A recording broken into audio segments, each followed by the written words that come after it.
BDT গেমে কীভাবে আপনারা ডিপোজিট করবেন সঠিক নিয়মে 100% এখানে ডিপোজিট আপনাদের আসবে। আপনারা অনেকে জানেন না কীভাবে ডিপোজিট করতে হয়, বা অনেকে এখানে ডিপোজিট করার পরে কিন্তু আমাদের টাকা আসে না। তো আমি যে প্রসেসটা দেখাচ্ছি এই প্রসেসটা আপনারা ফলো করবেন। তো দেখেন, আপনারা ফার্স্ট অফ অল চলে আসবেন হচ্ছে অ্যাকাউন্টটা কোথায় পাবেন? এই যে নিচে যে অ্যাকাউন্ট অপশন আছে, এই অ্যাকাউন্টে ক্লিক করুন। ক্লিক করার পরে আপনারা চলে আসবেন এই যে ডিপোজিট অপশন, এই যে ডিপোজিট অপশনে আপনারা ক্লিক করবেন। আপনি কোন মেথডের মাধ্যমে এখানে ডিপোজিট করতে চান। তো দেখেন এইখানে আপনি ব্যালেন্স দিতেন 40 টাকা। আচ্ছা, এখন আপনি এখানে বিকাশ, নগদ, রকেট, উপায় এমনকি ইউএসডিটির মাধ্যমে ডিপোজিট করতে পারবেন, যে কোনো মেথডের মাধ্যমে। তো এখানে যদি আপনি বিকাশে ক্লিক করেন সেম মেথড পাবেন। মাঝে মধ্যে দেখবেন এখানে অনেকগুলো সংখ্যা থাকবে, অনেক সময় 2টা থাকবে, 4টা থাকবে, 5টা থাকবে। তো আমি আপনাদের যে 2টা অপশনের মাধ্যমে সবসময় ডিপোজিট করতে বলবো সেটা দিয়ে করবেন। আচ্ছা, তো এখন আমি ধরেন সাপোজ বিকাশের মাধ্যমে করব।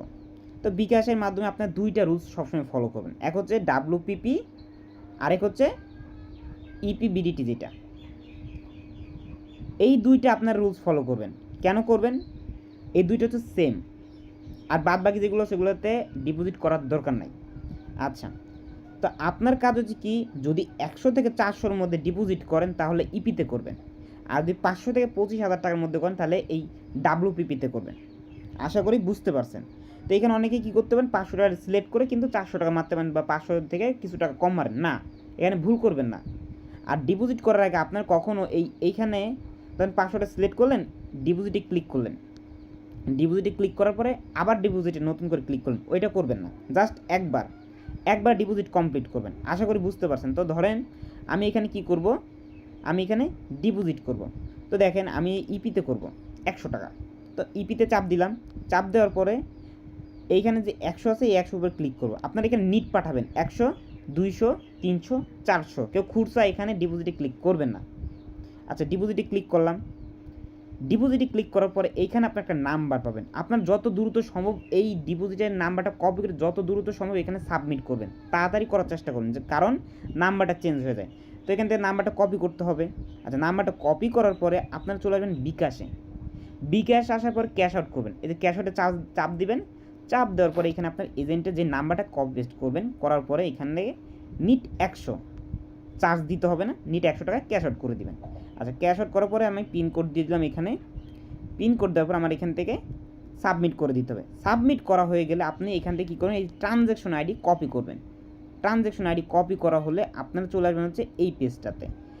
এই পেজটাতে আসার পর এই যে এখানে টাকা পাঠান, পরে টিআরএক্স এইখানে আইডিটা আপনাকে বসাইতে বলতেছে। তো আপনি যেটা টিআরএক্সটা করছেন, ট্রানজ্যাকশন, তো এই ট্রানজ্যাকশন আইডি বসাবেন। বসানোর পরে নিচে পেমেন্ট নিশ্চিত করুন, এখানে ক্লিক করবেন। ক্লিক করার পরে সাকসেস লেখা উঠবে। তো সাকসেস লেখা ওঠার পরে এইখানে আপনি সর্বনিম্ন 30 সেকেন্ড থেকে 1 মিনিট ওয়েট করবেন, তারপরে বের হবেন। তার আগে কখনোই বের হবেন না। আমরা কিন্তু এখানে প্রায় 50 সেকেন্ড লেট করছি। আচ্ছা, এবার আমার কাজ কি, রিফ্রেশ মারতে হবে। এই যেভাবে অ্যাকাউন্ট ধরে নিচের দিকে টান দিবেন, একটা রিফ্রেশ মারবেন, 2টা রিফ্রেশ মারবেন, 3টে মারবেন। আর আপনার যদি রিফ্রেশ না হয় এতে কোনো সমস্যা নেই, আপনি এখন কী করবেন, ব্যাক বাটনে চাপ দেবেন। এইভাবে একটা ক্লিক করবেন। ক্লিক করার পরে আবার আস্তে করে একটা ক্লিক করবেন, আবার একটা ক্লিক করবেন, দেখবেন অ্যাড হয়ে গেছে। এই দেখেন আমার কিন্তু 140 টাকা ছিল, 40 টাকা ছিল, 140 টাকা হয়ে গেছে। মানে কি আমি ডিপোজিট 100 করে ফেলছি। তো আমি যদি ডিপোজিটে ক্লিক করি, এই দেখেন ডিপোজিট হিস্ট্রিতে যদি চলে যায়, এখানে কিন্তু আমার কমপ্লিট হয়ে গেছে। দেখছেন এখানে টাইম দেখেন, ফলো করেন, এদের টাইম এখানে টাইম দেখেন, বুঝতে পারছি। এই সেমভাবে আপনারা এখানে ডিপোজিট করবেন, একটা টাকাও আপনার আটকাবে না। যাদের ফেল আসে এইভাবে ডিপোজিট করবেন, 100% আপনার টাকা এখানে ব্যাক আসবে। আশা করি বুঝতে পারছেন ফুল ভিডিওটা।